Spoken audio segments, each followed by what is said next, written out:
जय गुरु जी संगत जी, मेरे यूट्यूब चैनल गुरु जी 13 ब्लेसिंग पर आपका हार्दिक स्वागत है। जय गुरु जी, शुक्राना गुरु जी, आप सभी साथ संगत जी को जय गुरु जी आप सभी पर मेहर बनाए रखें, सर्वदा भला सर्वदा भला। संगत जी, मैं आशा करती हूँ कि आप सभी स्वस्थ और मस्त होंगे। संगत जी, जैसे कि हम डेली दिव्य आभा जो कि गुरु जी की डिवाइन बुक है उसके सत्संग मैं आपके साथ में शेयर कर रही हूँ। और आज का जो सत्संग है वो है आकाश सेठी अंकल जी का, जो कि दिल्ली से हैं। और संगत जी, सत्संग बहुत लेंथी है तो इसलिए मैंने उसको 2 भागों में डिवाइड कर दिया है। अभी आप वीडियो 17 इसका पार्ट 1 सुन रहे हैं और शाम को 7 बजे मैं वीडियो 17 इसका पार्ट 2 आपके इस चैनल पर, आपका ही चैनल है संगत जी, गुरु जी का चैनल है गुरु जी 13 ब्लेसिंग पर अपलोड कर दूंगी। और डिस्क्रिप्शन में भी मैं वहाँ पर पिन कर दूंगी कि पार्ट 2 ये है इसका, उसका लिंक शेयर कर दूंगी, कम्युनिटी पोस्ट में भी लगा दूंगी। और बाकी वीडियो के अंत में आप थंबनेल देखना, मैं पार्ट 2 का थंबनेल भी लगा दूंगी ताकि आपको परेशानी ना हो ढूंढने में कि इसका पार्ट 2 कहाँ है। संगत जी, अब कंटिन्यू करते हैं। जय गुरु जी, शुक्राना गुरु जी। सत्संग शुरू करने से पहले हम गुरु जी का मंत्र जाप करेंगे। ओम नमः शिवाय, शिव जी सदा सहाय। ओम नमः शिवाय, गुरु जी सदा सहाय। जय जय गुरु जी, शुक्राना गुरु जी। संगत जी, अंकल जी लिखते हैं, परम पिता का संतान सुख, कि किस तरीके से गुरु जी ने एक नव दंपत्ति को या एक दंपत्ति को किस तरीके से बच्चे ब्लेस किए और इस तरीके से किस तरीके से क्या क्या अंकल जी को देखने को मिला, वही इसका वर्णन किया गया है। अंकल जी लिखते हैं, परम पिता का संतान सुख आशीष, किस तरीके से भगवान के द्वारा, ईश्वर के द्वारा एक कह सकते हैं जोड़े को या दंपत्ति को बच्चों का सुख प्राप्त हुआ उनके आशीष के द्वारा। सर्वप्रथम जून 1998 में मुझे गुरुजी के दर्शन का सौभाग्य प्राप्त हुआ। मेरे मामा जी गुरुजी द्वारा अपने हृदय रोग के चमत्कारी निवारण के संबंध में उनके बारे में चर्चा करते रहे थे। मेरे मामा जी को उनके हृदय रोग विशेषज्ञ ने उन अतिशीघ्र बाईपास शल्य क्रिया का सुझाव दिया था। अपने आप को मानसिक रूप से तत्पर कर वह गुरुजी का आशीर्वाद लेने गए। गुरुजी ने अपने पास बिठाकर उनको अपने पांव दबाने को कहा। फिर उनसे उनके स्वास्थ्य के बारे में प्रश्न किया। मामा जी ने उत्तर दिया और प्रस्थान करने की आज्ञा मांगते हुए उनसे होने वाली शल्य क्रिया की सफलता के लिए कृपा बनाए रखने का आग्रह किया। गुरुजी बोले कि उन्होंने उनका बाईपास कर दिया है। यह मामा जी जैसे श्रद्धालु के लिए विश्वास करना कठिन था, पर उन्हें प्रसन्नता थी कि गुरुजी ने उन्हें धन्य कर दिया है। संगत जी, यहाँ पर अंकल जी जो हैं, आकाश सेठी अंकल जी, जो कि दिल्ली के निवासी हैं, वो लिखते हैं कि पहली बार उनको गुरुजी के सौभाग्य प्राप्त हुआ गुरुजी के दर्शन करने का, और वो था समय जून 1998 की बात करते हैं कि सब पहली बार वो उनके दर्शन जून 1998 में कर पाए। और सौभाग्य किसके साथ प्राप्त हुआ? इनके मामा जी के द्वारा। इनके मामा जी इनको गुरु जी के दर्शन के लिए लेकर गए थे। हालांकि ये जो अंकल जी हैं, आकाश अंकल जी, गुरु जी के विषय में अपने मामा जी से हमेशा सुनते रहा करते थे, लेकिन इन्होंने चमत्कार कब हुआ, कह सकते हैं इन्होंने चमत्कार कब देखा कि जब इनके मामा जी गुरु जी के पास गए इनको लेकर, तो ये भी बैठ गए वहां पर। अब गुरु जी ने अंकल जी से बोला कि आकाश अंकल जी के मामा जी से बोला कि मेरे पैर दबाओ।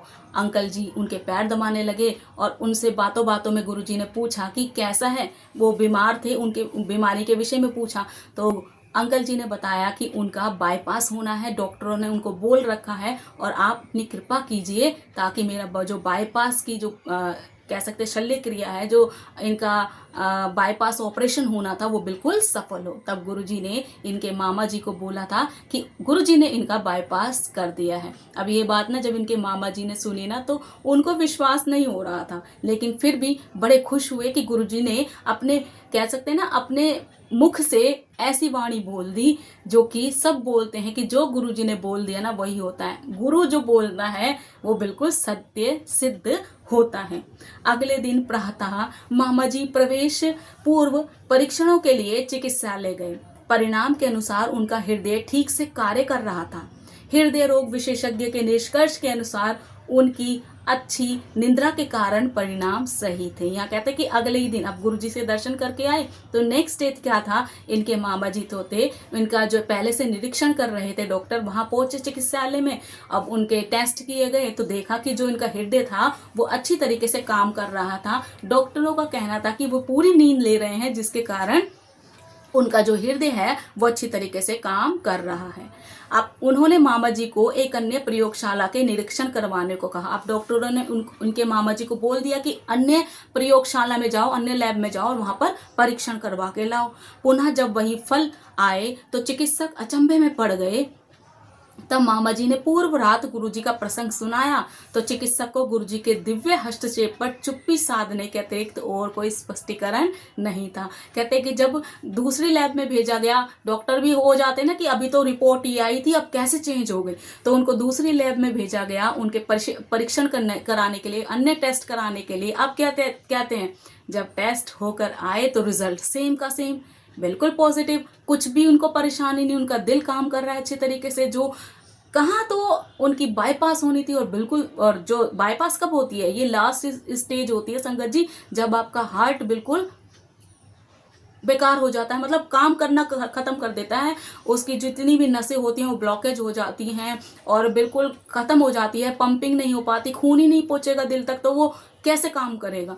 तो यहाँ पर क्या था, अब गुरुजी ने जब अंकल जी को बोला कि मैंने तुम्हारा बाईपास कर दिया, तो उसी टाइम ही वो बात सिद्ध हो जाती है कि इनका हो गया था। कहते हैं जब ये परिणाम बिल्कुल पॉजिटिव आए, ऐसा कुछ भी नहीं निकला, और ये बड़े खुश हो गए कि ये तो बिल्कुल चमत्कार हो गया। डॉक्टर भी अचंभे में आ गए, ये कैसे हुआ। तब इनके मामा जी ने, आकाश अंकल के मामा जी ने डॉक्टर को गुरुजी से रिलेटेड जो रात में एक दिन पहले बात हुई थी वो बताई। तो डॉक्टर भी चुप हो गया, उसके पास कोई जवाब नहीं था, कि वो भी चुप्पी साध गए कि वो कैसे हो सकता है। अचंभे में आ जाते हैं ना हम, स्पीचलेस हो जाते हैं, तो सेम यहाँ पर वैसा ही हो गया था। यद्यपि अब मुझे गुरुजी के प्रभाव के बारे में ज्ञान था। अब कहते हैं आकाश अंकल कि मुझे अब विश्वास हो गया था, मुझे समझ में आ गया था कि कोई मामूली इंसान नहीं है। अब मुझे पता चल गया था जो ये गुरुजी है ना, इनका प्रभाव बहुत बड़ा है, अब मुझे उसके विषय में पता चल गया था। उन दिनों श्रीनगर में रहने के कारण उनके दर्शन नहीं कर पाया। कहते हैं कि मैं श्रीनगर का रहने वाला, मैं रहता था उस समय में, और तो मैं गुरुजी के ज़्यादा दर्शन नहीं कर पाता था।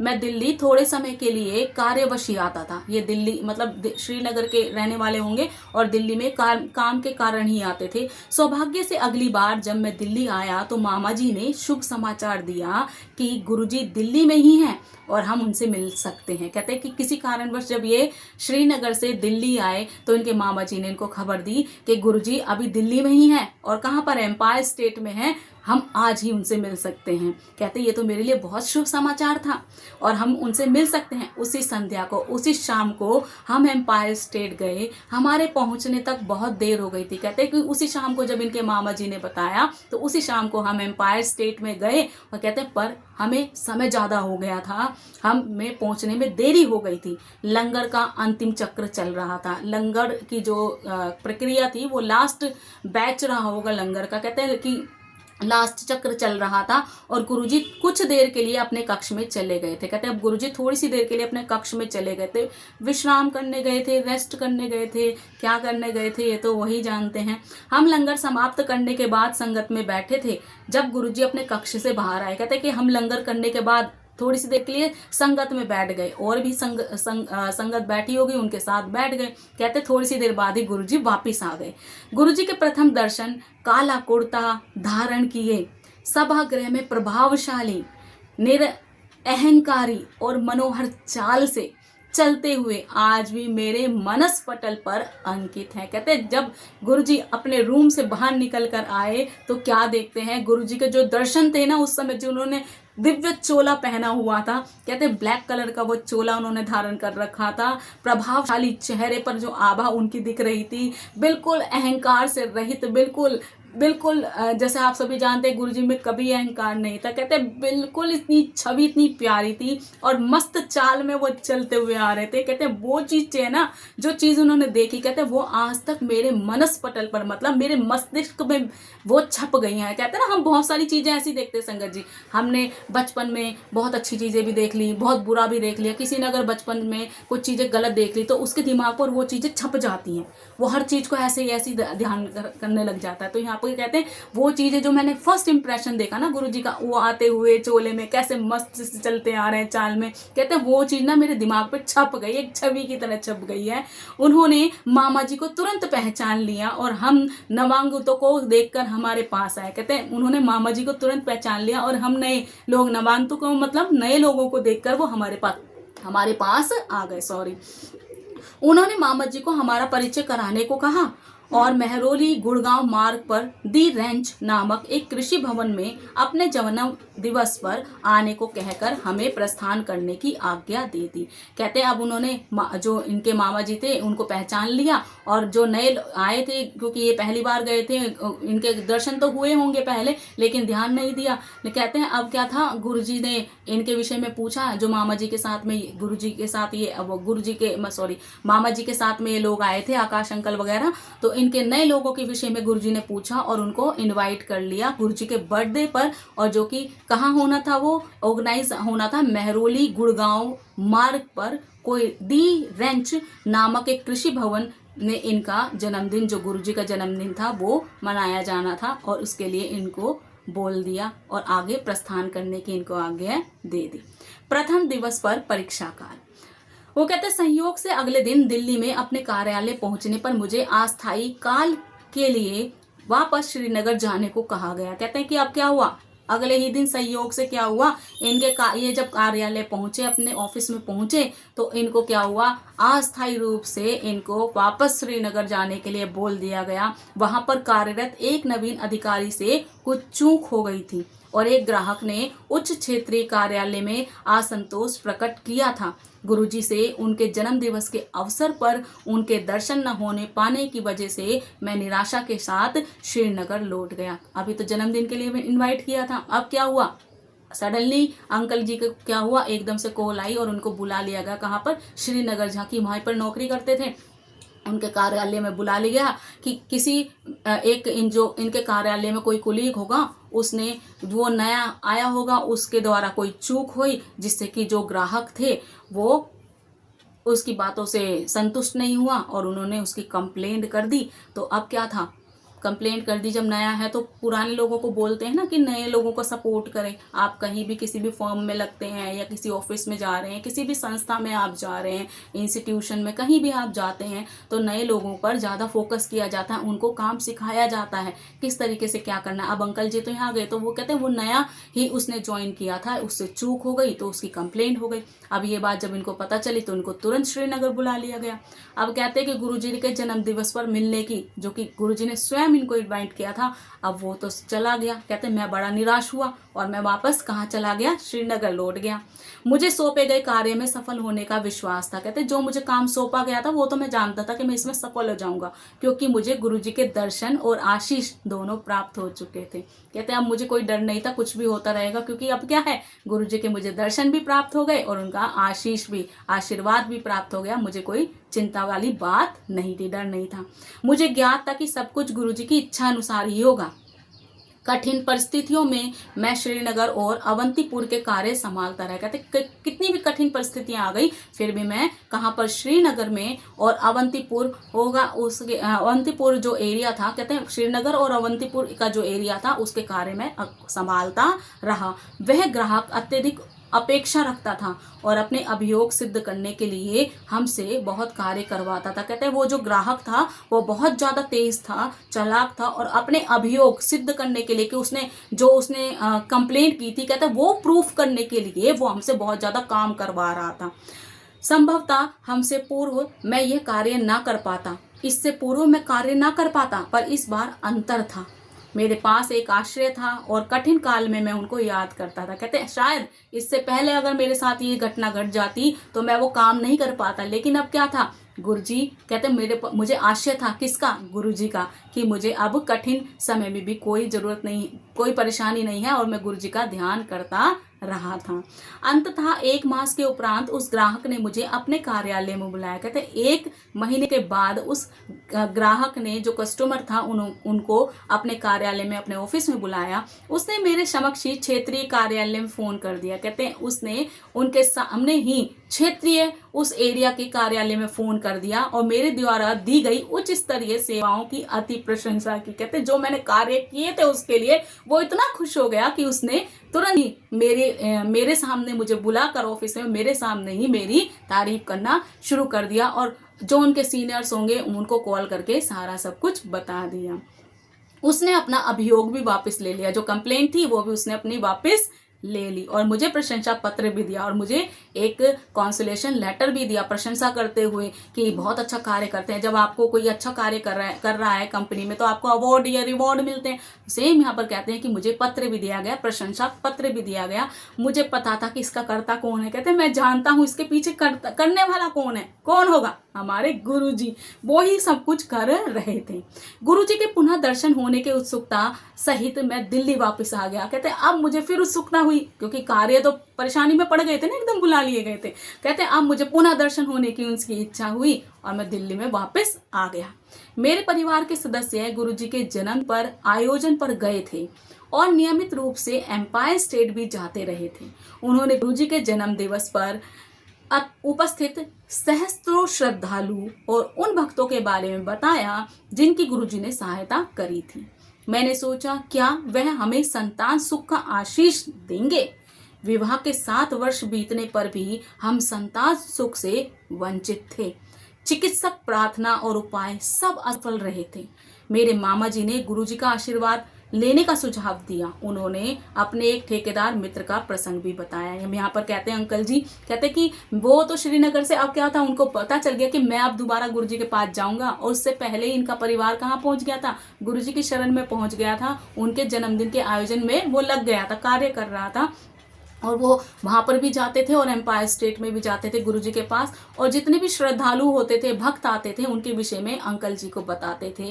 कहते कि सभी के साथ जितने भी संगत आती थी उनके साथ हुए एक्सपीरियंस को वो उनसे शेयर करते थे, तो वो तुरंत अपने वो जो एक्सपीरियंस जैसे बताए गए हैं वो सत्संग जो है उन अंकल जी के साथ शेयर करते थे। तो अंकल जी के माइंड में यही था कि क्या, कहते विवाह के कई 7 वर्ष हो गए थे, 7 साल हो गए थे इनकी शादी को, लेकिन इनको कोई संतान नहीं थी। तो कहते थे मेरे मन में, अंकल जी सोच रहे थे कि मेरे मन में क्या यही इच्छा उठी, क्या गुरुजी हमारे ऊपर मेहर करेंगे, क्या मुझे संतान सुख की प्राप्ति होगी, क्योंकि शादी को 7 साल हो गए थे।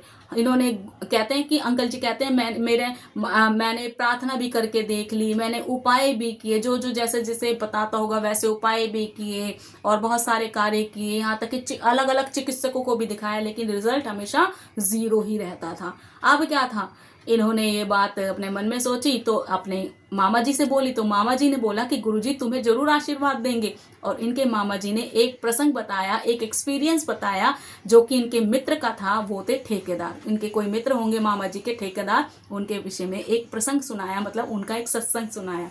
क्या सत्संग सुनाया वही सुनेंगे। तुआनु बच्चे लभेंगे बच जा ऐसा मतलब गुरुजी ने बोला कि मतलब तुझे बच्चे होंगे, भाग जाए यहाँ से।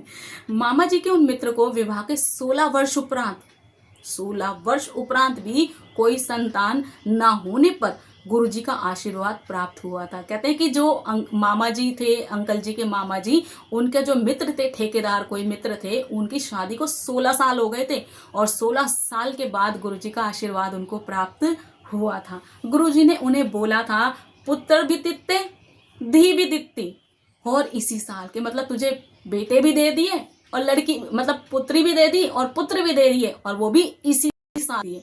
यह अविश्वसनीय प्रतीत हो रहा था। कहते जब वो मुझे बता रहे थे ना, मुझे तो अविश्वसनीय लग रहा था, मतलब बिलीव ही नहीं बोला था, बिलीव नहीं हो रहा था, अनबिलीवेबल लग रहा था कि ऐसा कभी हो सकता है।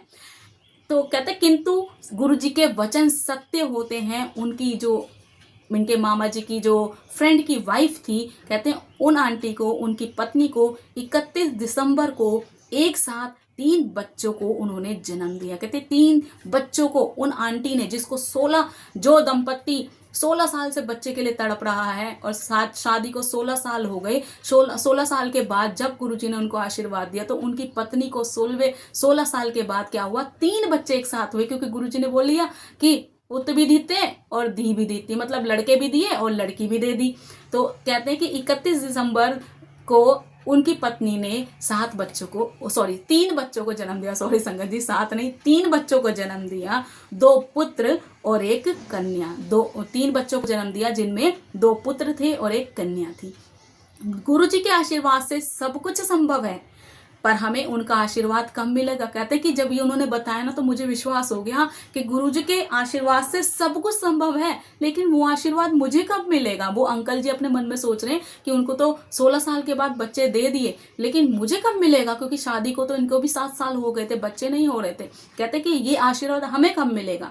हम गुरुजी के यहाँ निरंतर जाते रहे, पर उन्होंने कभी हमसे बात नहीं की। कहते हैं हम हमेशा जाते रहे गुरुजी के पास, लेकिन कभी भी गुरुजी ने हमसे कोई बात नहीं की। अन्य महानुभावों ने गुरुजी पर विश्वास बनाए रखने का सुझाव दिया। वह अनुकूल समय आने पर बात करेंगे, उनके पास जाकर अपनी समस्या मत बताओ। यहाँ पर वो कहते हैं कि जितनी भी और संगत थी वो उनको बताती थी, आश्वासन देती थी कि तुम गुरुजी के पास जाकर अपनी समस्या मत बताना, समय आएगा वो तुमसे खुद कांटेक्ट करेंगे, मतलब तुमसे खुद वार्तालाप करेंगे, तुम अपनी समस्या खुद बताना, क्योंकि गुरुजी ने कहा था मुझे मन्नो, मुझसे मांगो मत। यहाँ से पता चल जाता है कि साफ संगत को भी साफ पता था कि गुरुजी से अपनी समस्या नहीं कहनी चाहिए, क्योंकि समस्या देने वाले भी वही हैं, समस्या का निवारण करने वाले भी वही हैं। तो समस्या जिन्होंने दी है तो संगत जी समस्या से पार भी तो वही लगाएंगे ना। तो कर्म तो हमारे हैं ना, जो समस्या आई, समस्या से पार लगाने के लिए समय तो लगेगा, हमारे कर्म कटने में तो समय लगेगा। तो वही चीज है कि वह अनुकूल समय आने पर आपसे बात करेंगे, उनके पास जाकर अपनी समस्या मत बताओ। ये फैक्ट है, कभी भी गुरु जी को से मत मांगो। गुरु जी सब जानते हैं उन कब देना है और किस समय देना है, कब लेना है और किस समय लेना है। हमसे ज्यादा वो जानते हैं और वो ही हमें देते हैं जो हमारे हित के लिए, हमारे भविष्य के लिए अच्छा है। जय गुरु जी। एक दिन जब हम लंगर के पश्चात संगत में बैठे हुए थे, गुरु जी ने मुझे अपने पास आने का इशारा किया। क्या वास्तव में मुझे बुला रहे हैं? संगत ने आश्वासन दिया कि मुझे ही बुलाया है। मन में अनगिनत विचार समेटे, किंतु बोलने का साहस जुटाने के कठिन प्रयास सहित मैं उनके पास पहुंचा। कहते कि अब क्या हुआ, एक दिन अंकल जी लंगर करने के बाद संगत में बैठते थे, क्योंकि गुरुजी बिठाते थे। अभी तो क्या है, लंगर किया आपको एकदम तुरंत भेज देते, क्योंकि संगत बहुत है, उस समय संगत बहुत कम होती थी।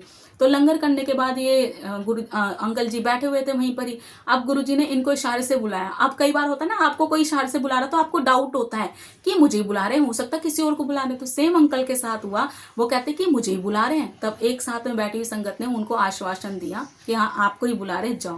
कहते मैं उठा और मेरे मन में अब क्या था, जब कहा तो बात करने की इच्छा हो रही थी, लेकिन अब क्या है, सडनली बुलाया गया तो आपके मन में एकदम वो हो जाता है कि भाई ऐसे हो गया। जैसे आप स्कूल में टीचर होता है ना और आप कुछ कर रहे हैं, आपके मन में बहुत चल रहा है कि मैं ऐसे कंप्लेन करूंगा किसी के बारे में, ये बोलूंगा, लेकिन टीचर आपको बुला ले, आपकी हालत खराब हो जाती है। तो अब मन में 10 सवाल चलते हैं कि हाय मुझे क्यों बुलाया है, क्या बात है, क्या हो गया, क्या नहीं हो गया। ऐसी पेरेंट्स आपको कहते हैं आज तुझसे बात करनी है, तो जब भी डर जाते हैं बच्चे। तो सेम यहाँ पर कहते हैं कि जब गुरुजी ने इनको इशारे से बुलाया तो ये डर, इनके मन में बहुत सारे विचार उठ रहे थे और कहते हैं मैं प्रयास कर रहा था कि क्या बोलना है क्या नहीं बोलना, लेकिन मैं बोल ही नहीं पाया। तो जब क्या हुआ, अंकल जी जब गुरुजी के पास गए तो गुरुजी ने अंकल जी से पूछा ऐथे क्यों आया है, यहाँ पर क्यों आया है?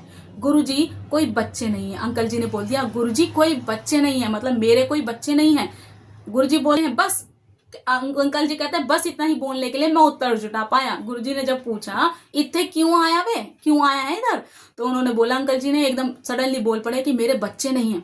तो बस कहते हैं इतना ही मैं बोल पाया था, इतना ही साहस जुटा पाया था, क्योंकि इतनी दिव्यता होती थी ना गुरुजी के आभा मंडल, इतना इतना ऑरा स्ट्रांग होता था कि आप कुछ नहीं कर सकते। जैसे सेम यहाँ पर टीचर्स और स्टूडेंट का मैंने आपको बताया, पेरेंट्स अगर आपको बोले तो मन में खटखट खटखट सी होने लग जाती है, तो सेम वहीं पर है। अगर कोई सीनियर बुला ले किसी जूनियर को तो ये होता है इसने क्यों बुला ले, क्या हो गया। तो यही होता है ना संगत जी, आपके मन में बहुत सारी चीजें चल रही होती है। अब अंकल की बात सुनकर गुरुजी कहते हैं आसक्त भाव से वो बोले, बिल्कुल शांत स्वभाव से, और बिल्कुल जैसे बोला करते थे वो बोले, तुआनु बच्चे लभेंगे, भज जा, मतलब तुझे बच्चे चाहिए, भाग जाए यहाँ से। कुछ सोचे बिना ही मैं बोल पड़ा, गुरुजी मैं भागने नहीं आया हूँ। कहते जब गुरुजी ने बोला ना कि भाग जाए यहाँ से, तो कहते बिना सोचे समझे मैंने तुरंत बोल दिया, गुरुजी मैं भागने नहीं आया हूँ। कई बार होता है ना कि हमको इस तरीके से कोई बोल देता है, हम बिना सोचे समझे बिना बुद्धि लगाए कुछ भी बोल देते। कई बार तो हम बड़ों को भी ऐसे जवाब दे जाते हैं जो हमें बोलने भी नहीं चाहिए, और ये तो गुरुजी को बोल गए कि मैं भागने नहीं आया हूँ। गुरुजी कहते हैं, गुरुजी मुझे देखकर बोले चंगा, अच्छा 8वें दिन आता रही। तो यहाँ पर गुरुजी ने उनको बोल दिया कि हर 8वें दिन आता रही। इस बात ने मुझे अति विस्मित कर दिया। कहते इस बात ने मुझे बिल्कुल विस्मित कर दिया कि मैं आश्चर्य में पड़ गया कि गुरुजी ने ऐसे क्यों कहा। गुरुजी को कैसे पता कि हर 8वें दिन आना ही मेरे लिए सुविधाजनक है। कहते हैं कि गुरुजी को कैसे पता कि मैं 8वें दिन ही आ सकता था, क्योंकि वर्किंग थे, 7 दिन तो ऑफिस जा रहे हैं, 8वें दिन, और वो श्रीनगर से यहाँ कैसे आएंगे, तो 8वां दिन क्या छुट्टी का दिन होता है ना संगति, संडे होता है। तो कहता है कि गुरुजी को कैसे पता कि मैं 8वें दिन ही यहाँ पर आने में सुविधाजनक मेरे लिए है। उस समय में 8 दिन के पाली चक्र में कार्यरत करता था। कहते उस समय में 8 दिन के कार्य चक्र में काम करता था। होता है हर किसी का ऑफिस का शेड्यूल अलग अलग होता है, तो सेम यहाँ पर अंकल जी का भी था। 2 दिन प्रातः काम करता था, 2 दिन दोपहर में, और 2 दिन रात्रि, मतलब 8 दिन का इनका जो काम करने का था, और फिर 2 दिन अवकाश होता था इनका। तो यहाँ पर के 2 दिन दिन में होता था, जैसे ड्यूटी चेंज होती है, सुबह मॉर्निंग में 2 दिन होती थी, फिर आफ्टरनून में नेक्स्ट डे 2 दिन के बाद आफ्टरनून हो गया, फिर 2 दिन के बाद इनका नाइट में हो गया। इस तरीके से इनकी ड्यूटी चेंज होती रहती थी अंकल जी की, जैसा लिखा है, और 2 दिन इनकी छुट्टी होती थी। इस प्रकार पहले अवकाश को ही संगत में आना सुविधाजनक था। कहते हैं इस प्रकार क्या हुआ, पहले ही जो गुरुजी ने बता दिया था संगत में आना मेरे लिए सुविधाजनक था।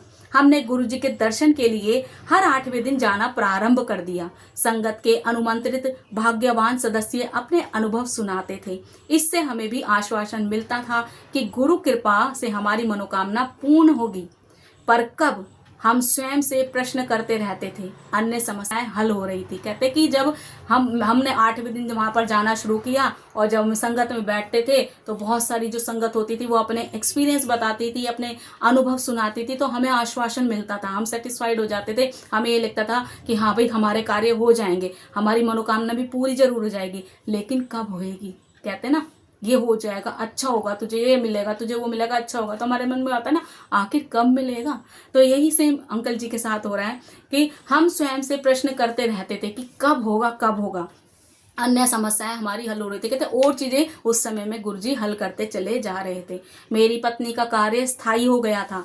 अपने साक्षात्कार से पूर्व उसने गुरुजी से आशीष प्राप्त किया, और 42 प्रत्याशियों में वह अकेली चुनी गई थी। हमारी आर्थिक परिस्थितियों में भी सुधार हो रहा था। देखिए और समस्याएं भी तो ठीक करनी है ना। अगर बच्चा दे देंगे, आपके पास उसका भरण पोषण करने के लिए पैसा नहीं है, आर्थिक समस्या आपके साथ पहली लगी हुई है, तो क्या आप बच्चों का भरण पोषण करेंगे। तो उससे पहले ही उनकी अन्य चीजें गुरुजी ब्लेस कर रहे थे, जैसे कि इनकी पत्नी का जो कार्य था वो स्थायी हो गया। जो काम इनकी पत्नी करती थी, जॉब करती थी, वो इनका काम स्थायी हो गया, मतलब परमानेंट हो गया। साथ में जो इनकी जो वाइफ थी अंकल जी की, वो 42 प्रत्याशियों को, मतलब कैंडिडेट थे, 42 कैंडिडेट का जो कह सकते हैं कि साक्षात्कार हो रहा था, इंटरव्यू होना था, उन 42 में वो अकेली ही ऐसी एक स्त्री थी जिसने वो साक्षात्कार या इंटरव्यू पास किया था। कहते हैं इससे हमारी आर्थिक समस्याएं भी सुधार हो गया था। तो गुरुजी, मैंने आपको पहले ही बताया था संगत जी, गुरुजी ये नहीं कि आपको जाते के साथ सब कुछ दे देंगे। गुरुजी धीरे धीरे करते हैं, और ऐसा करते हैं ना कि आप लोगों की बुद्धि भ्रमित हो जाती है कि अरे ये कैसे हो गया। हम भी नहीं योजनाएं बनाते हैं, वो सब फेल हो जाती है। गुरुजी अपनी योजना से हमें चलाते हैं। आगे अंकल जी लिखते हैं, हम दोनों संतानोत्पत्ति निष्फलता का उपचार करा रहे थे, परंतु सफलता हाथ नहीं लग रही थी। यद्यपि चिकित्सिका को आशा नहीं थी, तथापि उन्होंने गर्भाशय में वीर्यारोपण का सुझाव दिया था। उन्होंने कहा कि यदि यह भी असफल रहा तो वह बाह्य प्रत्यारोपण पर कर गर्भाशय में बिठाने का प्रयास करा जाएगा, किंतु वह अधिक मूल्यवान होगा। उन्हीं दिनों मुझे उच्च कार्यालय में समाचार मिला कि मुझे अधिशासी एमबीए की प्रवेश परीक्षा देने के लिए चुना गया। अब यहाँ पर क्या हुआ, कहते कि ये ट्राई कर रहे थे पेरेंट्स बनने के लिए, लेकिन इनके हमेशा टेस्ट नेगेटिव आते थे, पॉजिटिव कभी नहीं आया, तो ये परेशान हो गए थे। जो डॉक्टर थी उन्होंने इनको सजेस्ट किया, जो टेस्ट ट्यूब बेबी वगैरह का जो चल रहा है प्रोसेस, उन्होंने बताया। कहते कि अगर ऐसा नहीं होगा, नेचुरल तरीके से नहीं होते, तो टेस्ट ट्यूब बेबी या अन्य तरीका भी देखा जाएगा। कहते वो भी उनका क्या होता, फेल हो रहा था। अब क्या हुआ, सडनली क्या हो गया, अब इनके ऊपर एक और समस्या आ पड़ी, जैसे कि हर अंकल जी बताते हैं। कहते कि उस समय मुझे अपने कार्यालय, अपने ऑफिस से मुझे एक समाचार मिला कि इनको आगे की पढ़ाई के लिए, एमबीए के लिए इनको कह सकते हैं कि इनको चुना गया था। जो अलग अलग ऑफिस का अलग अलग होता है, कहते हैं इनको चुन लिया गया था एमबीए के लिए। जून 2000 में प्रारंभ होने वाले इस प्रोग्राम की अवधि 1 वर्ष थी। कहते हैं जून में ये प्रारंभ होता था प्रोग्राम और इसकी अवधि 1 वर्ष की थी। मैं दुविधा में पड़ गया। क्या दुविधा थी, क्योंकि हाँ तो पेरेंट्स बनने के लिए वो कर रहे हैं कुछ ना कुछ, लेकिन यहाँ पर तो उल्टा ही पड़ गया। अब कहते हैं कि उसके अनुसार मेरे चुने जाने पर उपचार बंद करना पड़ेगा। गुरुजी के अगले दर्शन के अवसर पर साहस बटोरकर मैंने सुझाव मांगा। गुरुजी ने उत्तर दिया कि ऐसे अवसर जीवन में बार बार नहीं आते और मुझे जाना चाहिए। यह बात सुनकर मेरी पत्नी उदास हो गई। कहते कि अब ये क्या हुआ, 1 साल का जो कोर्स था, या कह सकते हैं डिप्लोमा जब लेते हैं, या एक तरीके से ये डिप्लोमा ही है एमबीए का, कहते कि इस तरीके से घटना घट गई, तो मैंने तो होप ही छोड़ दी कि भैया 1 साल तक तो हम कुछ कर ही नहीं सकते, क्योंकि ट्रीटमेंट भी करा रहे हैं, तो 1 साल के लिए उनको वहां पर होना भी तो चाहिए, पर ऐसा था नहीं। अब ये परेशान हो गए, तो इन्होंने अगले ही दिन जाकर गुरुजी से उस बात पे विचार किया, अपनी बातें बताई। तो गुरुजी ने बोला कि ये मौका छोड़ो मत, ऐसे मौके बार बार नहीं आते, तुम करो, आगे बढ़ो, पढ़ाई करो। तो अब ये बात जब गुरुजी ने बोली, तो कहते मेरी पत्नी तो ये सुनकर बिल्कुल निराश ही हो गई। निराश होना ही था, कहाँ तो वो जिस चीज की तड़प रहे हैं और वो पूरी नहीं हो पा रही, तो आप बिल्कुल निराश हो जाते ना, बिल्कुल ही छोड़ देते हैं सब कुछ। मैंने परीक्षा दी, अंकल जी कहते हैं मैंने परीक्षा दी। सभी अभ्यर्थियों की सूची आने से पूर्व कई चर्चाएं होती थी। यह सुनकर कि मेरा नाम उन चर्चाओं में नहीं था, फिर मेरी पत्नी चिंता मुक्त हुई। कहते कि जब बहुत सारी बातें हुई कि मैंने परीक्षाएं दी, अब पेपर में बैठे ही, अब जितने भी अभ्यर्थी, जब जितने भी कैंडिडेट थे वो सबके सब सफल होते हैं। तो आपको पता ही कि जब किसी एग्जाम में आप बैठते हैं और एग्जाम आप बहुत सारे कैंडिडेट बैठते हैं, आप उसमें पास हो गए तो आपकी एक लिस्ट बनाई जाती है, जो सफलता वाली होती है, तो जो पास वाली होती है उनकी लिस्ट बनाई जाती है। तो कहते हैं कि उस चर्चाएं भी बहुत होती थी, किसका नाम आएगा, उसका आएगा, ऐसा होगा, लेकिन अब क्या था, इनका नाम नहीं था, तो इनकी पत्नी थोड़ी चिंता मुक्त हो गई। आगे बताते हैं, इसी चिकित्सिका ने 2 जून 2000 को अंतिम बार पुनः पिछली प्रक्रिया दोहराने का निर्णय किया। कहते जो ट्रीटमेंट पहले चल रहा था, तो डॉक्टर ने, जो इनकी लेडी डॉक्टर थी, उन्होंने 2 जून 2000 को जो पहले कोई टेस्ट करवाने के लिए कहा था, या प्रक्रिया जो भी था प्रोसेस करने के लिए बोला था, उन्होंने बोला कि वो प्रोसेस दोबारा किया जाना चाहिए। उन्हें इस बार भी कम आशा थी। कहते इस बार भी उनको लग रहा था कि ये कंसीव नहीं कर पाएंगी। उन्होंने कहा कि अगली बार दूसरी प्रक्रिया करेंगे, अगली बार नेक्स्ट टाइम फिर करेंगे ऐसा। मैंने पहले कार्यालय में समाचार दिया, मैं विलंब से पहुंचूंगा। कहते मैंने पहले अपने ऑफिस में बोला कि मैं थोड़ा लेट पहुंचूंगा। इधर चिकित्सालय में प्रथम नमूने और परीक्षणों के बाद मुझे एक और नमूना देने को कहा गया। जब मैंने अपने कार्यालय में बताया कि विलंब अधिक होगा और बहुत देर होने पर मैं नहीं आऊंगा, तो अधिकारी ने निर्देश दिया कि भले ही कितनी देर हो जाए, मुझे वहां अवश्य पहुंचना चाहिए। अब क्या था, कहते कि मैंने अपने ऑफिस में बोला कि मुझे शायद आने में टाइम लगेगा, और वो बाद में जब डॉक्टर ने उनको बताया, बहुत सारे टेस्ट थे वो करने के लिए, करवाने के लिए, प्रोसेस को करने के लिए बोला, तो कहते कि उसमें समय लगता और शायद मैं वहां पहुंच भी नहीं पाता। तो मैंने डॉक्टर को कॉल करके बता दिया, वो अब ऑफिस में बता दिया। तो उनके ऑफिस के जो अधिकारी थे वो बहुत अच्छे थे, उन्होंने बोला चाहे कितना भी समय लगे, चाहे तुम मत आओ, लेकिन पहले जो कार्य है वो करके ही आओ। अब ये बात सुनकर वो थोड़े टेंशन फ्री हुए अंकल। कहते हैं कि अधिकारी ने निर्देश दे दिया कि जब पहुंचना पहुंच जाना, कार्य समाप्त होने पर और पत्नी की सुरक्षित घर पहुंचाने का प्रबंध कर जब मैं अपने कार्यालय पहुंचा तो मुझे एमबीए में अपने चयन का समाचार मिल गया। कहते कि जैसे मैं अपनी पत्नी को टेस्ट वगैरह करा के उसको घर पे अच्छी तरीके से पहुंचा के सही सलामत उसको घर पहुंचा कर फिर मैं ऑफिस गया तो मुझे समाचार मिला, क्या न्यूज़ मिली कि इनका एमबीए में एडमिशन हो गया है। सूचना मिल गई, न्यूज़ मिल गई, गुड न्यूज़। स्वीकृति देने के लिए 3 दिन का समय था। कहते हैं अब मुझे जवाब देना था कि मुझे करना है या नहीं करना, तो उसके लिए जो समय निर्धारित किया गया था वो 3 दिन का दिया गया था। इनको सोचने समझने का समय दिया गया था 3 दिन। अगर ये मना कर देते तो इनकी हो सकता है फिर कोई दूसरे व्यक्ति का नंबर आ जाता। अगले दिन जब हम गुरुजी के दर्शन के लिए गए तो मैंने ये समाचार गुरुजी को दिया। मेरा भ्रम जैसे कोई सर्वज्ञाता को कोई नवीन समाचार दे सकता है। वो मुस्कुराकर बोले, फिर तो कल्याण हो गया। मैंने सोचा, मैंने तो गुरुजी को अपने चयन की बात बताई और वह कह रहे हैं कि मैं धन्य हो गया हूं, यह तो प्रत्यक्ष ही है। उस समय गुरुजी के तात्पर्य से हम अनभिज्ञ थे। इस रहस्य उद्घाटन के लिए अभी कुछ और दिन का समय था। कहते हैं कि जैसे हम अगले दिन जब गुरुजी से मिले तो हमने गुरुजी को बताया कि मेरा एमबीए में नंबर आ गया है और इस तरीके से है। तो गुरुजी कहते हैं ये तो बड़ी अच्छी बात है, तो बहुत शुभ है, तो कल्याण हो गया तेरा, कल्याण हो गया इस तरीके से। फिर कहते फिर तो तेरा कल्याण हो गया। अब वो कहते हैं कि मैंने वो बात जो खुद जानते हैं, सर्वज्ञाता हैं, जिनको सब पता है, और मैं उनको मूर्खों की बातें वो बातें बता रहा था जो मैं कितना बेवकूफ हूँ।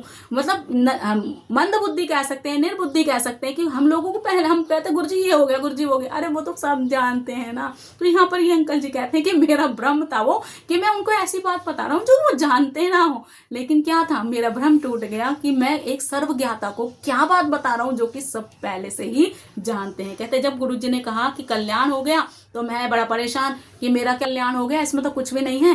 तो कहते ये चीज हमें बाद में समझ में आई, इसका रहस्य उद्घाटन क्या है वो चीजें हमें बहुत बाद में समझ में आई। क्योंकि गुरुजी जब कल्याण करते हैं ना वो चीज हमें समझ नहीं आती, बहुत टाइम के बाद हमें समझ में आती कि हम, क्योंकि हमारे पास इतनी बुद्धि नहीं है संगत जी, जैसे उनकी बुद्धि है ना, तो कुछ भी नहीं है संगत जी। जय गुरु जी। अंकल जी लिखते हैं, मैंने गुड़गांव में एमबीए संस्था में प्रवेश कर लिया। प्रथम सत्र के बाद मैं घर गया। उसी संध्या को हम दर्शन करने के लिए गए। लौटते हुए मेरी पत्नी ने गर्भ परीक्षण उपकरण खरीदने को कहा।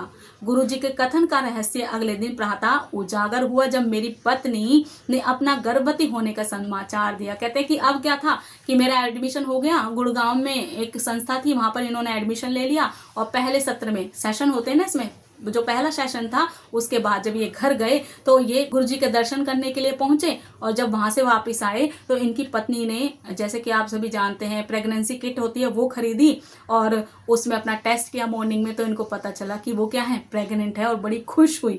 गुरुजी की कृपा से कठिन परिस्थितियां में भी ठीक की गई, अंतिम चेष्टा सफल हुई। कहते जो परिस्थितियां हमारे साथ चल रही थी ना, अब क्या था, इनके लिए तो वो गुड न्यूज लेकर आई। कहते हैं हम परेशान थे इतने सालों से, जिस चीज को हम कर रहे थे उसमें सफलता नहीं मिल रही। हम गुरुजी के पास भी गए, हमने लंगर किया, वहां बैठे, लेकिन फिर भी हमें सफलता नहीं मिल रही। हम बहुत परेशान थे, लेकिन जैसे ही गुड न्यूज मिली कि वो प्रेग्नेंट है इनकी वाइफ, तो ये खुश हो गए।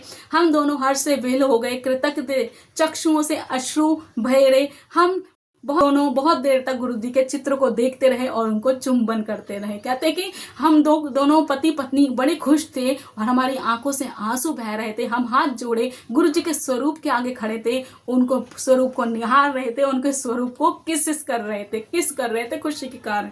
उसी शाम को हम गुरुजी के पास गए और उनके चरण कमल छू कर जैसे ही उन्हें हमने यह सूचना देने के लिए मैंने अपना मुंह खोला, एक बार पुनः सर्वज्ञाता को बताने की मैंने फिर भूल कर दी। उन्होंने मुझे चुप रहने का संकेत दिया और बोले, मैनू पता है।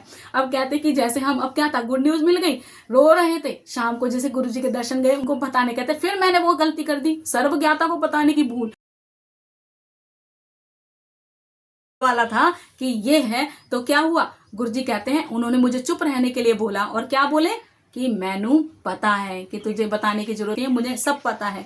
मेरी अनुपस्थिति होते हुए भी मेरी पत्नी का गर्भकाल सहजता पूर्वक बीत गया। उसी अवधि में उसे महाविद्यालय परिसर में भी घर मिल गया, जिससे प्रतिदिन यात्रा करने के कष्ट से मुक्ति मिल गई। उसने 31 जनवरी 2001 को पुत्र को जन्म दिया। शिशु के 40 दिन पूर्ण होने पर हम उसे गुरुजी का आशीर्वाद दिलाने के लिए उनके पास ले गए। यहाँ पर कहते हैं कि जब अब क्या था, ये इनके अंकल तो वहाँ चले गए थे, इनका कोर्स था, MBA कर रहे थे। कहते हैं वो मैं तो वहाँ रहता था, मेरी अनुपस्थिति में इनके पीछे से क्या हुआ, उनका जो गर्भकाल था, जो टाइम चल रहा था प्रेगनेंसी का, वो बहुत अच्छे तरीके से बीता, क्योंकि अब किसकी कृपा थी, गुरुजी की कृपा थी। कहते हैं कि अब क्या था, उसके महाविद्यालय में परिसर में भी उसको एक कमरा मिल गया जहाँ पर वो जॉब करती थी।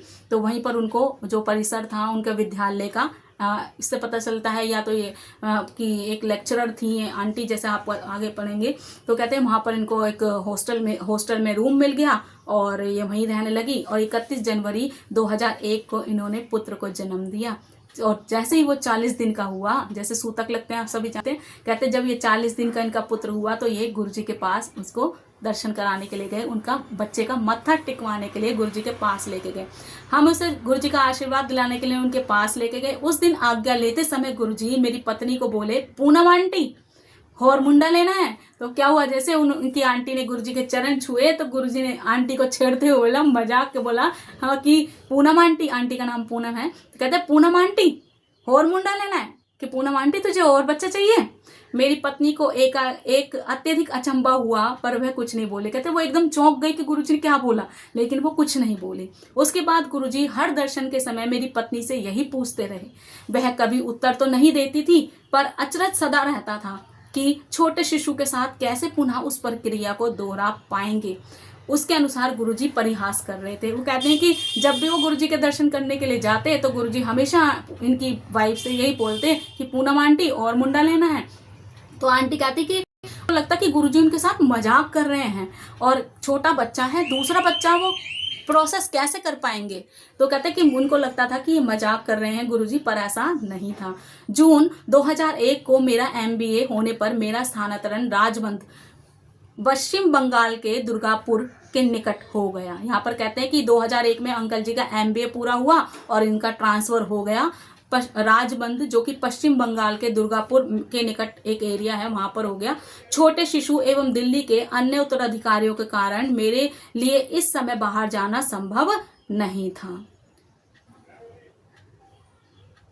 मैंने अपने कार्यालय में अपने वरिष्ठ अधिकारियों को से उनके अनुनय विनय कर सहायता लेने को उद्यत नहीं था। सबकी उदासीनता देखकर अंत में मैंने गुरुजी से अपने परिवार के सब प्रबंध कर जाने का मन बना लिया था। उस संध्या को हम गुरुजी के दर्शन के लिए गए। कहते अब क्या था, मैंने सब अधिकारियों को बोला और मैंने मन भी बना लिया था कि शायद हमारी कोई सहायता करे या ना करे, लेकिन सबकी मैंने देखा सब उदासीन हो गए हैं। लेकिन फिर भी मैंने दिल्ली में अपने परिवार के साथ सब प्रबंध कर लिए और मैंने फिर क्या हुआ, सबसे वरिष्ठ अधिकारी को मैंने स्थानांतरण रोकने की विनती कर दी। कहते मैं नहीं जाना चाहता था वहां पर, मैं वहां नहीं जाना चाहता था, इसलिए मैंने उनसे ट्रांसफर रोकने की विनती कर दी और कहते हैं मैंने मना कर दिया। उस दिन भी गुरुजी ने मेरी पत्नी को देखकर अपना वही प्रश्न दोहराया, पूनम आंटी और मुंडा लेना है। मेरी पत्नी ने तत्काल उत्तर दिया, यदि मेरे पति विस्थापित होकर चले गए तो मुझे पुत्र से। अब यहाँ पर आंटी कहती हैं जब गुरुजी ने फिर इनको गुरुजी से मिलने गए तो गुरुजी ने बोला,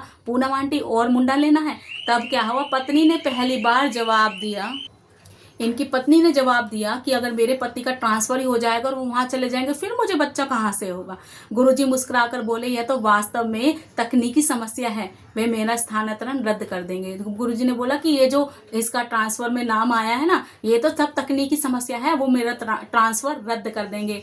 तो कहते हैं कि हम उनके चरण कमल स्पर्श कर घर आ गए। कहते हैं जैसे उन्होंने बोला तो आंटी को बोला जैसे, तो हमने उनके चरण छुए, हम घर आ गए। तुम अपनी समस्याओं के कारण 2 दिन के पश्चात मेरे एक वरिष्ठ अधिकारी ने फोन किया और बोले, तुम अपनी समस्याओं के कारण ना जाने की बात कर रहे हो, तुम एक आवेदन पत्र लिखकर मुझे भेज क्यों नहीं देते। यहाँ पर अंकल जी कहते हैं कि जब उन्होंने ट्रांसफर के लिए मना कर दिया कि भाई मैं तो ट्रांसफर लूंगा नहीं, और कहते कि 2 दिन के बाद इनके ऑफिस के एक अधिकारी थे, उन्होंने वरिष्ठ अधिकारी जो सीनियर ऑफिसर थे, उन्होंने इनको फोन किया अंकल जी को और बोला कि अगर तुम अपनी समस्याओं से जूझ रहे हो, तुम्हें समस्या है, तुम ट्रांसफर नहीं लेना चाहते, तो एक आवेदन पत्र लिखकर मुझे क्यों नहीं सेंड कर दे, ईमेल वगैरह क्यों नहीं भेज देते, आवेदन पत्र दे दो। मैं देखता हूँ कि क्या हो सकता है। कहते हैं मैं देखता हूँ कि क्या हो सकता है या नहीं हो सकता। मुझे उनके मन में इस विचार की उत्पत्ति का कारण पता था। उसके पश्चात गुरुजी के जन्म दिवस 7 जुलाई 2001 से मैंने पुनः कार्यालय में काम करना प्रारंभ कर दिया। तब मैं दिल्ली 2 वर्ष और रहा। कहते हैं कि अब क्या था, मैं सब कुछ जानता था। ये कारण कि हुआ किसके कारण है, ये सब कुछ गुरुजी के कारण ही हुआ है। कहते हैं कि 7 जुलाई जो गुरुजी का बर्थडे था 2001 से ये दोबारा फिर इनका जो ट्रांसफर था वो रुक गया और ये दिल्ली में ही रहे और 2 साल तक ये दिल्ली में ही रहे और अपना कार्यभार संभालते रहे। गुरुजी उसके बाद भी मेरी पत्नी से निरंतर वही प्रश्न करते रहे। अप्रैल 2002 में एक दिन मेरी पत्नी ने उत्तर दिया, जैसी आपकी इच्छा। कहते हैं हमेशा गुरुजी मिलने पर यही पूछा करते थे कि और मुंडा लेना है, तो कहते हैं कि अप्रैल 2002 को इनकी पत्नी ने जवाब दे ही दिया, जैसी आपकी इच्छा। अगले ही दिन गर्भ परीक्षण में सफल परिणाम निकले और इस बार हम दोनों चौंक गए कि हमने तो कोई चिकित्सा पद्धति ही नहीं अपनाई थी। यहाँ पे इतने पहले बच्चे के लिए इन्होंने जो प्रोसेस किया था, कहते हैं अब तो हमें जरूरत ही नहीं पड़ी, क्योंकि अब किसका आशीर्वाद था, अब गुरुजी का आशीर्वाद था। गर्भकाल की अवधि में एक बार मेरी पत्नी ने मुझसे कहा कि इस बार कन्या होनी चाहिए। वह गुरुजी के चरण स्पर्श करते समय कहने ही वाली थी। गुरुजी पहले बोले, पहली बार मुंडा दिया तो दूसरी बार मुंडिया। कहते हैं कि पहली बार क्या था, अब वो चरण स्पर्श करने के लिए जैसे गुरुजी के पास गई, उन्होंने चरण स्पर्श करने के लिए जैसे ही वो गुरुजी से बोलना चाह रही थी कि पहली बार तो उनको बेटा दिया, लेकिन इस बार क्या देना चाहिए, बेटी देनी चाहिए। तो गुरुजी ने उनके बोलने से पहले बोल दिया कि पहली बार तो मुंडा दे दिया, अब की बार क्या देना चाहिए, कुड़ी देना। तो कहते दूसरी बार भी मुंडिया। उसने अपना उत्तर मिल गया। कहते अब उन्हें उत्तर मिल गया, उनकी पत्नी को उत्तर मिल गया, कुड़ी की जगह मुंडिया लिखा है। तो संगत जी उसे अपना उत्तर मिल गया। उसने 1 अप्रैल 2002 को पुनः पुत्र को जन्म दे दिया। अब कहते हैं कि उन्होंने बोला कि पहली बार पुत्र हुआ तो दूसरी बार पुत्र, कहते नहीं, तो यहाँ पर गुरुजी ने बोला पहली बार भी मुंडिया तो दूसरी बार भी मुंडिया, मतलब पहली बार भी लड़का दिया और भी दूसरी बार भी लड़का ही होगा। और ऐसा ही हुआ। गुरुजी के वचन साक्षात पत्थर की लकीर। तो कहते हैं कि 1 दिसंबर 2002 को पुनः पुत्र को जन्म दिया। गुरुजी ने दूसरे पुत्र का नामकरण किया और उसका नाम इच्छुक रखा। हमारी दूसरी संतानोत्पत्ति के बाद एक दिन गुरुजी ने मेरी पत्नी से प्रश्न किया, क्या वह पीएचडी करने का विचार कर रही है। उसने उत्तर दिया कि 2 बच्चों के साथ पठन पाठन की क्रिया अति कठिन है। गुरुजी ने अपना सुझाव दोहराया और बोले, पता है पीएचडी का मतलब क्या होता है, पागल होने दा डर। यहाँ पर गुरुजी कहते हैं क्या तुम, कहते हैं अब 2 बच्चे हो गए थे, उनका ध्यान रख रही थी पत्नी इनकी, और गुरुजी ने बोला कि तुम पीएचडी करने का सोच रही थी। तो आंटी कहती है कि कहाँ गुरुजी 2 बच्चों के साथ में कहाँ पढ़ाई होती है, सभी जानते हैं बच्चे होते हैं तो पढ़ाई नहीं हो सकती। तो जब आंटी ने अपनी समस्या बताई तो गुरुजी कहते हैं तुझे पता है पीएचडी का मतलब क्या होता है। तो आंटी ने बड़े अचंभे से पूछा होगा क्या होता है, तो गुरुजी ने बोला पीएचडी का मतलब होता है पागल होने का डर, मतलब पागल हो जाता है उसमें आदमी। इस सुझाव का कारण हमें देर में तब स्पष्ट जाकर हुआ जब मेरा स्थानांतरण मुंबई हो गया। कहते इस चीज का बाद में हमें पता चला कि कब पता चला कि गुरुजी क्यों कह रहे थे पीएचडी, क्योंकि जब अंकल जी का स्थानांतरण ट्रांसफर जो था मुंबई हो गया, मेरी पत्नी मेरे साथ पीएचडी आरंभ कर लंबा अवकाश लेने की अवस्था में ही मेरे साथ रह सकती थी। कहते अब क्या था, गुरुजी ने पहले से ही वो सुविधा कर दी थी। मेरी पत्नी पीएचडी में एडमिशन लेने के बाद ही अंकल के साथ में मुंबई में रह सकती थी, क्योंकि छुट्टियां मिलती हैं उसमें। संगत जी अपने अंतरण पत्र लेकर मैं गुरुजी का आशीष लेने गया और उन्होंने अपना स्थानांतरण के बारे में बताया। कहते हैं मैं अपना जो कह सकते हैं ट्रांसफर लेटर जो भी था मैं गुरुजी के पास लेकर गया और मैंने उनको बताया, तो उन्होंने मुझे जाने की आज्ञा दे दी। कहते हैं उन्होंने मुझे बोल दिया कि जा सकते हो। पहले मना कर दिया था, ट्रांसफर रुकवा दिया था ना गुरुजी ने, लेकिन यहाँ पर जाने की आज्ञा दे दी। प्रथम वर्ष में मुंबई में अकेला रहा। कहते हैं 1 साल में मुंबई में अकेला रहा। इस अवधि में कुछ बार हम गुरुजी के दर्शन के लिए आए। इस एक ऐसे अवसर पर गुरुजी ने कहा कि मैं अपने परिवार को साथ ले जाऊं, नहीं तो वह एक और मुंडा पुत्र दे देंगे। हमें संदेश मिल गया और पत्नी ने पीएचडी के लिए आवेदन दे दिया। कहते इस बार क्या हुआ, जब गुरुजी से 1 साल ही अकेले रहे वहां पर मुंबई में, जब ये गुरुजी से मिलना है तो गुरुजी ने बोला या तो अपने परिवार को ले जा, नहीं तो फिर मैं तुझे एक और मुंडा दे दूंगा, पुत्र दे दूंगा। अब ये बात थी तो गुरुजी की बात वो समझ गए। अब क्या था, इनकी पत्नी ने पीएचडी में एडमिशन ले लिया और उनका गुरुजी की वजह से उनका नंबर आ गया। समय अवधि कम थी और औपचारिकता भी पूर्ण हो गई। कहते समय भी कम था लेकिन गुरुजी की हस्तक्षेप से या गुरुजी के आशीर्वाद से उनके सारे कार्य होते चले गए। फलस्वरूप मेरा पूरा परिवार मुंबई में आ गया। यहाँ पर यह बताना उपयुक्त नहीं होगा कि मेरे पिता के एक मित्र जो एक निपुण ज्योतिषी भी हैं ने बताया था कि मेरी पत्नी संतान 41वें वर्ष की आयु में होगी। उनकी भविष्यवाणी के अनुसार मुझे 2 कन्याओं के बाद ही पुत्र होगा। इनसे ज्योतिष में संभवतः कभी गलती नहीं हुई थी। मैंने जब उनसे प्रश्न किया कि कैसे गुरुजी आशीर्वाद में हमें पहली संतान 37 वर्ष की आयु में हुई और दूसरी 39 वर्ष की, तो वह कैसे चूक गए थे। उन्होंने उत्तर दिया कि ईश्वर द्वारा लिखा गया भाग्य भी ज्योतिष से पता लगता है, किंतु गुरुजी से ऐसे महापुरुष जो मानव रूप में परम पिता हैं भाग्य पुनः लिखने की क्षमता रखते हैं, अतः इसमें कोई संशय नहीं होना चाहिए। हमारे प्रारब्ध कर्म को बदलने वाले स्वयं भगवान के अतिरिक्त कोई नहीं हो सकता। अब यहाँ पर कहते हैं अंकल जी कहते हैं कि इनके पिता के कोई अंकल जी के पिता के कोई मित्र थे, वो ज्योतिषी थे। वो कहते हैं कि उनकी जो कैलकुलेशन थी बहुत स्ट्रांग थी, वो जो बताते थे वो सच होता था। तो इनकी कैलकुलेशन के उनके अंकल जी के जो ज्योतिष थे, एस्ट्रोलॉजर थे, उनकी कैलकुलेशन बिल्कुल उनकी प्रोडक्शन बड़ी अच्छी होती थी। और उन्होंने जो प्रोडक्शन की थी इनकी वाइफ की कुंडली को देखकर कहा था 41 वर्ष की आयु में इनकी जो पत्नी है वो मां बनेगी। लेकिन कैसे गुरुजी के हस्तक्षेप से जो पहला बच्चा था वो 37 की एज में, जो इनकी वाइफ की 37 की एज में पहला बच्चा हुआ वो भी पुत्र, और दूसरा बच्चा जो हुआ 39 की एज में जो कि वो भी पुत्र हुआ। जबकि वो जोशी अंकल ने कहा था कि इनको 2 कन्याएं होंगी, उसके बाद पुत्री होगी, और 41वें वर्ष में इनकी पत्नी जो है वो मां बनेगी। जबकि ऐसा गलत हो गया। कहते जब मैंने उन अंकल से इस बारे में बात की तो उन अंकल ने बोला कि जो खुद भविष्य का निर्माण करने वाले हैं, भविष्य वक्ता हैं, वो किसी का भविष्य लिखते हैं ना, हमारे प्रारब्ध कर्म को भी वो बदल कर रख सकते हैं। बहुत ही प्यारा सत्संग था, और इसका पार्ट 2 आज आपको शाम को 7 बजे मैं अपलोड कर दूंगी संगत जी। और अभी मैं अपनी वाणी को यहीं विराम देती हूँ। जय गुरुजी, शुक्राना गुरुजी। ऑलरेडी ये सत्संग भी बहुत लेंथी हो गया है। जय गुरुजी, शुक्राना गुरुजी। जय जय गुरुजी।